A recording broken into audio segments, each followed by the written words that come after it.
We remember Saichō and Kūkai as two giants of Japanese Buddhism. But the exchange that defined their relationship was not a face-to-face conversation. Right, what survives is a letter from Kūkai to Saichō. In that letter, there is a striking line. Regarding the work of benefiting others, I entrust it entirely to the Great Master.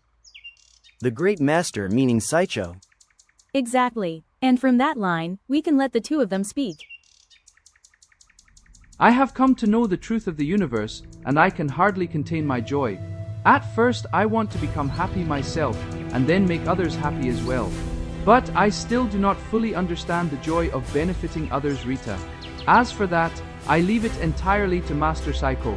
Kūkai, that is not quite right. The happiness of the self, ryōri, and the happiness of others, Rita, have equal value. You must not let self-benefit come first. People in this world are suffering. Should we not relieve their pain before turning to our own concerns? Okay, this is already turning into a real clash.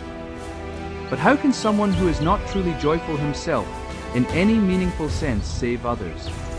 Besides, the food at Mount Hiei is terrible. At Mount Kōya, yeah, we put real thought into the cooking. Even without meat or fish, we eat food so good it makes you want to leap up from the table. Food is one part of Buddhist practice. Chasing pleasure in taste is a wrong path. So is food the joy of life, or is it part of discipline?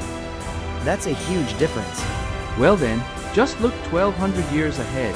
The temple lodgings at Mount Kōya are popular, are they not? Their shōjin ryōri is praised as some of the best food in the world. And what about Mount Hiei? Mount Kōya's food really is famous. So this difference came from a difference in philosophy? Exactly, the food is only the surface. The deeper question is simple. Who is Buddhism for, and who gets to shape it? In the 8th century, Japanese Buddhism was an elite system. Monks studied complicated Chinese texts, rituals were expensive, and ordinary people were mostly left out. So Saichō rewrote the code? Exactly. He championed the Lotus Sutra, the radical idea that everyone possesses Buddha nature. No exclusions. A more open system of salvation. That sounds revolutionary. It was, but ideals alone do not keep a system standing. Saichō fought hard for the authority to ordain his own monks, breaking Nara's monopoly. He won, and he secured Mount Hiei as the spiritual firewall protecting Kyoto from the Demon Gate in the northeast. How long did that operational dominance last? 1,140 years. From 860 CE until Oda Nobunaga burned the mountain down in 1571. Wait, what about Kūkai?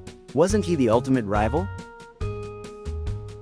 In doctrine, Kūkai brought back something explosive, Esoteric Buddhism. It promised Sokushin Jobutsu, becoming a Buddha in this very body, right now. High output, immediate results. In Saichō's Lotus Sutra?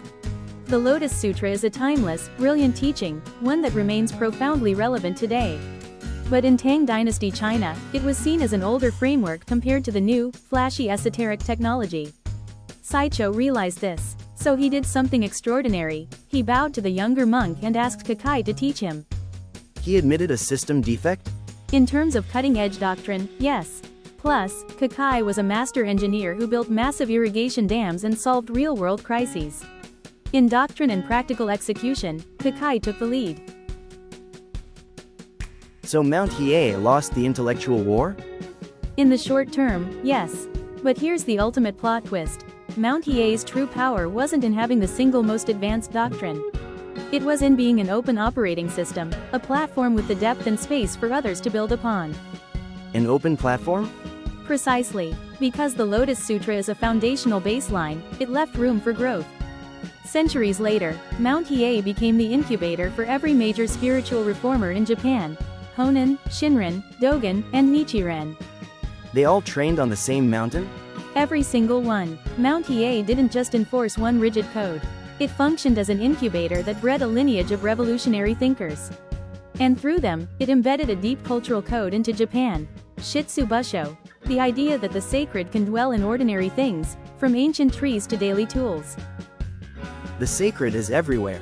Exactly. It transformed from a monastic doctrine into the ethical baseline of Japanese culture itself. Mount Hiei wasn't just a mountain temple. It was the incubator of Japan's spiritual landscape, a system that kept evolving for over a millennium. Thanks for walking this path with us. If this gave you a new perspective on Saichō and Kūkai, please like, subscribe, and share your thoughts in the comments.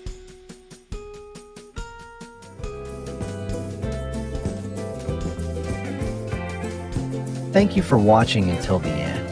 Please subscribe to our channel.